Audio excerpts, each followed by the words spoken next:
ఏమైనా చెయ్యవా, అది కూడా ప్రశ్న వస్తుంది. ఇవి ప్రశ్నించుకోవాలంటే మానేయాలి, కనీసం తగ్గించాలి.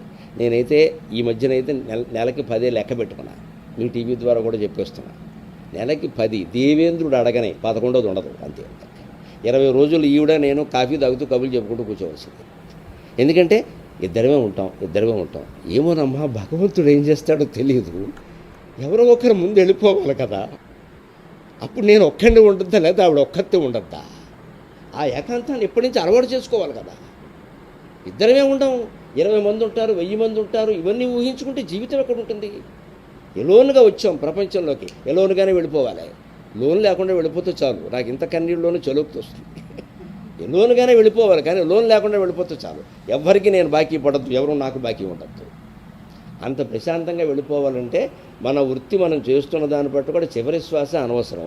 ఇప్పుడు చెప్పాను, దిగిపోయాం. వీళ్ళు మనీ నన్ను పిలవపోయినా పర్వాలేదు.